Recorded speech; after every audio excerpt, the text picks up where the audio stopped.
Prioriser en fonction des secteurs d'activité, des tailles d'entreprise et du contexte marché. Ces priorités peuvent varier. Nous avons choisi de zoomer sur un certain nombre d'entre elles. Et je vous propose donc de découvrir la première priorité qu'on a choisi de mettre en avant. On va parler Procure to Pay. Pour en parler, j'invite Xavier Pierre Besse, VP Business and Operation pour l'Europe du Sud chez Corcentric, à me rejoindre. Xavier, bonjour, bienvenue. Je vous en prie. Un petit micro, celui-ci. Oui. On s'assied. Allez, on s'assied. Très bien. OK. La salle est intimiste, on va en profiter. Alors, Xavier, dites-nous un petit peu pourquoi lancer un projet Procure to Pay, P2P, devrait être une priorité pour les entreprises et pour le DAF. Alors, j'ai déjà envie de... Parce qu'on utilise beaucoup d'anglicismes. J'ai envie de donner une petite définition pour être sûr et certain que l'ensemble des personnes de la salle soient bien alignées sur ce qu'est finalement le Procure to Pay ou le P2P. Alors, vu de la fenêtre, je dirais, d'un directeur financier ou un directeur comptable, initier un projet de type P2P, c'est intrinsèquement lancer un projet de mise en place de ce qu'on appelle une comptabilité par engagement.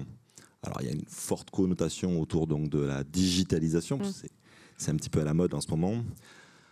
Naturellement, c'est envisager dans une organisation, quelle qu'elle soit, à pouvoir dématérialiser tout un flux de processus liés donc aux dépenses, d'accord, allant de la demande d'achat, en passant par les commandes, la réception et la partie facture électronique, d'accord. Tout ça donc de manière digitalisée, en lien intrinsèque avec les investissements passés qui ont été faits au niveau comptabilité ou finance ERP, d'accord, et d'avoir une solution qui est capable de pouvoir se distribuer de manière très transversale dans son organisation assez rapidement, sans que ça coûte trop cher aussi, pour donc avoir quelque part donc un vrai flux de comptabilité par engagement qu'on appelle aujourd'hui le Procure to Pay. Voilà. Alors ce sont des projets qui sont pas nouveaux, d'accord, puisque les premiers projets de type P2P qui ont été lancés, alors je vais parler pour la France, ça c'était il y a une vingtaine d'années, d'accord, à l'initiative des directeurs financiers, d'accord, qui déjà donc avaient, je pense, touché du doigt un nouvel enjeu au niveau de leur organisation, mais aussi peut-être au niveau de la manière de faire, d'accord, la manière de dépenser. Et on voit que le sujet, quelque part, s'est accéléré là, ces 2-3 dernières années. J'ai envie de dire contexte économique, sanitaire oblige, d'accord. La manière d'acheter, la manière de dépenser, de suivre ou de gérer les budgets a bien changé. Quelque part, je dis, on voit un réel renouveau dans ce type de projet Procure to Pay, d'accord. Et ça, grâce à des nouvelles technologies qui viennent effectivement du monde de l'Internet. Alors, aujourd'hui, on parle de digitalisation, mais on est sur des technologies de type web. Et pour pouvoir gagner en réactivité, en agilité. Alors, quel type d'entreprise aujourd'hui lance ces projets-là en priorité? Est-ce qu'il y a un profil Alors, c'est une excellente question. J'ai envie de vous dire qu'il n'y a pas de profil type. D'accord. Il n'y a pas de profil type, puisque au jour d'aujourd'hui, les structures qui ont lancé donc, ces dernières années donc, des projets P2P, j'appuie sur le terme structure et pas forcément entreprise, sont à la fois donc, des structures de type allez, on va dire mid-market ou grand compte, mais aussi des établissements de type public. Et alors pour la petite histoire, les premiers projets en France lancés autour donc, de ce que l'on appelle le Procure to Pay sont venus du secteur public, puisque cette culture de mise en place d'une comptabilité par engagement est nativement très ancrée, je dirais, dans les organisations de type public, d'accord. Et finalement, pour une fois, d'accord, le secteur privé donc, a su surfer sur des bonnes pratiques, et il en existe finalement, d'accord, issus du monde du secteur public. Très bien, voilà, très bien. Et alors, qui porte, donc tout à l'heure vous avez dit que ça avait été initié au tout départ par la direction financière. Donc c'est systématiquement la direction financière qui porte ce type de projet. Ça engage plusieurs. Alors historiquement, clairement, c'était plutôt porté par défaut par la direction financière. Alors vous allez me dire, oui c'est normal, généralement c'est eux qui payent. Donc c'est normal, d'accord. On a vu au gré, je dirais, de la maturité aussi donc des projets qui a évolué ces dernières années. Quelque part, j'ai envie de dire un trio gagnant en fait, qui s'est organisé, qui s'est structuré autour donc de la direction financière, la direction comptable et la direction des achats. Voilà. Et donc c'est plutôt ce type de direction-là aujourd'hui qui sont porteurs de ces projets et qui, au-delà de prêcher la bonne parole aussi en interne, d'accord, lead clairement de manière très opérationnelle le lancement de ce type de projet. Et alors, oui, donc ce trio-là, il est clé, il faut qu'il avance vraiment ensemble. C'est-à-dire qu'à chaque étape... Alors, il faut qu'il avance ensemble, mais déjà, avant d'avancer, il faut se mettre d'accord sur le fait de lancer le projet. D'accord ? Donc, c'est un élément réellement à prendre en considération, parce que j'ai vu, moi, ces 20 dernières années, des projets se lancer par on va dire, des personnes donc, de ce fameux trio qui n'avaient pas forcément enrôlé donc, les deux autres et qui s'est retrouvé à un moment donné soit bloqué ou un projet ralenti parce que finalement il fallait faire une rétrocession pour pouvoir rattraper l'information ou le temps perdu. Oui, donc ça ne marche pas. Impliquez vos directeurs comptabilité et vos directeurs achats. Ce sont des projets, si vous voulez, qui, comme je le disais tout à l'heure, ont réellement vocation à se distribuer de manière très transverse dans l'organisation. Donc on va toucher un grand nombre de directions. D'accord. Ce ne sont pas forcément des projets où il n'y a qu'une seule tête en termes de lead de projet. Et c'est très important donc, au niveau de direction financière, direction comptable et direction des achats, donc d'avoir des personnes qui s'entendent, d'accord, qui savent aussi s'écouter, okay, et qui, dans la projection de la réussite de ce type de projet, vont savoir mettre en avant tout l'intérêt au niveau donc, de leur service à demain utiliser un nouvel outil, de nouveaux services, qui se doit à minima d'être pas vu comme une contrainte, d'accord, mais quelque chose qui amène de la valeur, quoi. De la valeur dans son métier, mais de la valeur bien entendu au niveau de l'entreprise. Donc c'est important de bien expliquer aux équipes pour qu'elles comprennent toujours cette histoire, cette quête de sens à tout changement. Si vous deviez dessiner la roadmap idéale un petit peu pour bien mener ce type de projet, quelles sont les étapes clés ? Alors, pour commencer déjà, il faut être convaincu qu'il y a un besoin. Oui. D'accord ? Alors pourquoi je dis ça ? C'est qu'on est peut-être aujourd'hui un des seuls secteurs dans le monde, on va dire, des logiciels de gestion où il y a très peu d'équipes de vendeurs. Généralement, ces types de projets, quand ils sont mis en avant en termes de promotion, tout ça, sont faits plutôt par les gens du métier ou intrinsèquement, on le voit nous chez Corcentric, par nos clients. D'accord ? Donc ça, c'est important. Je pense que n'importe quelle organisation aujourd'hui a un réel besoin autour donc d'un projet P2P. Donc ça, aujourd'hui, c'est un état des lieux.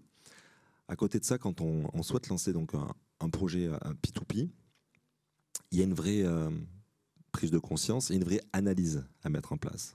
J'ai envie de dire un audit. Alors l'audit, généralement, il est porté soit donc par le cadre réglementaire, d'accord. Donc là, on a une contrainte. D'accord. Je sais pas, on a parlé de la loi Sapin 2, par exemple. On a parlé où on pourra parler là très rapidement donc du nouveau cadre réglementaire autour de la facture électronique. Ça va aller très très vite. C'est déjà demain. C'est déjà même disponible. Oui. Voilà.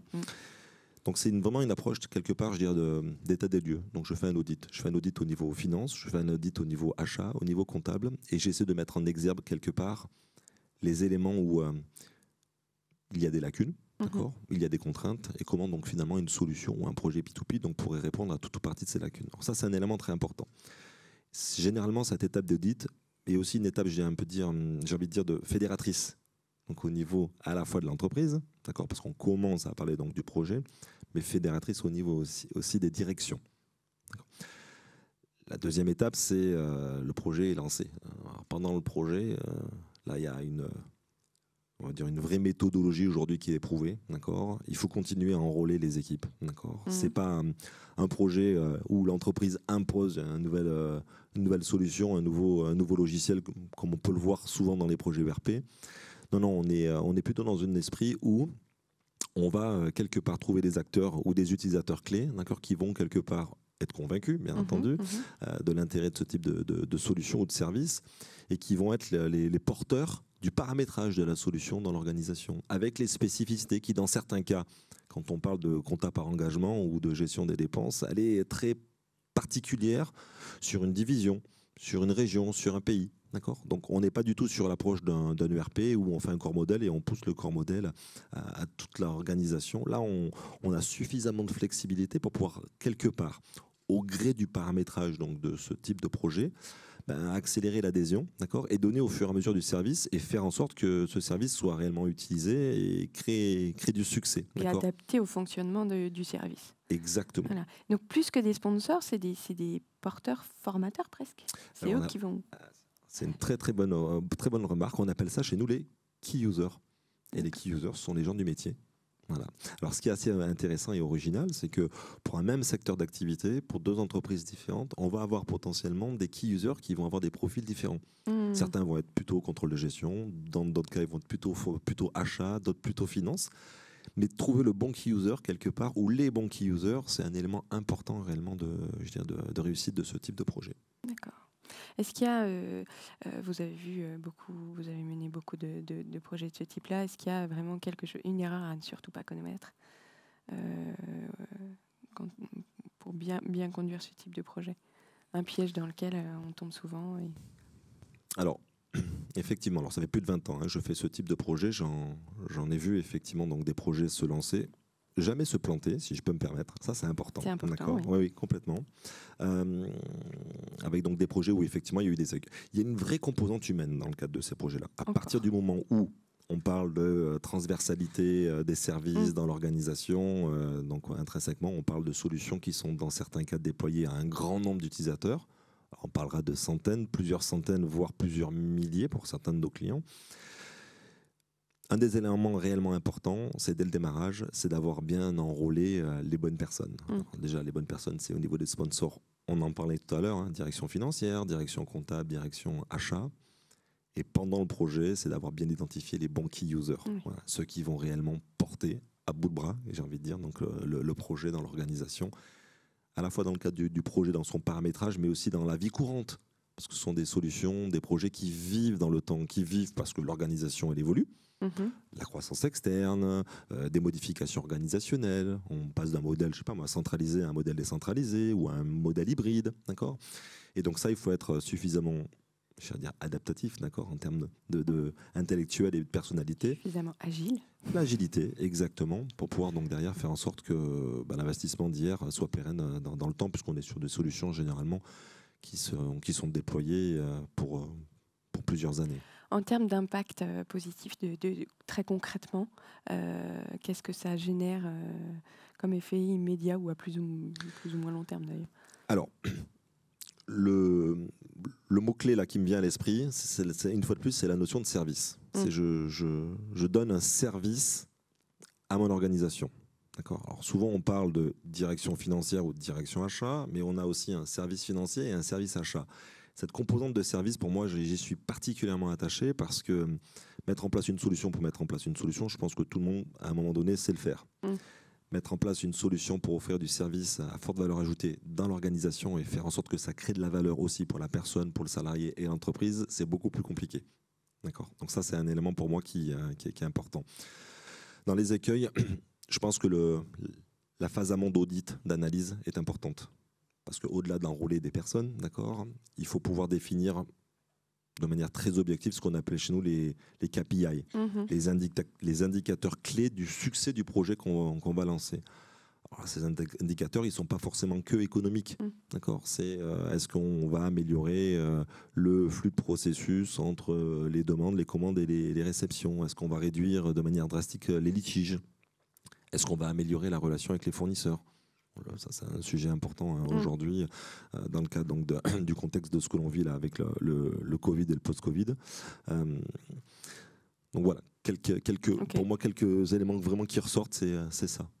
Très rapidement, parce que le temps file à toute allure, une question que se posent tous les DAF dans la salle, combien ça coûte et combien de temps ça prend de mener un projet comme ça? Alors, combien de temps? Je vais commencer par le temps, puisque le temps, c'est de l'argent.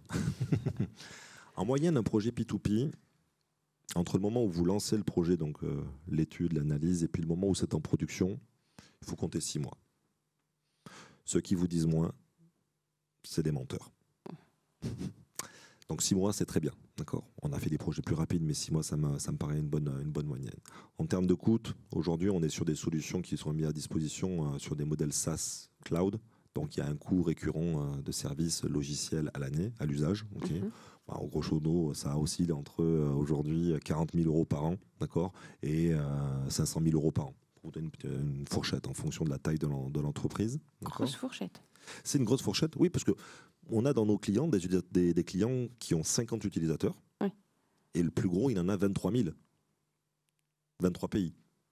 D'accord. Voilà. Donc ce sont des projets qui en termes donc, de coûts récurrents, voilà, pour la fourchette, en termes de coûts projet, on est généralement sur un rapport de 1 pour 1. Donc un projet qui a un coût récurrent de, je sais pas moi, de 50 000 euros par an, bah, vous avez un coût de projet de 50 000. D'accord. Et puis un projet à 500 000 euros par an de récurrent, bah, vous avez un projet qui va vous coûter 500 000 euros. Très bien, c'est très clair. Merci Xavier pour tous ces éléments. Merci beaucoup. À tous.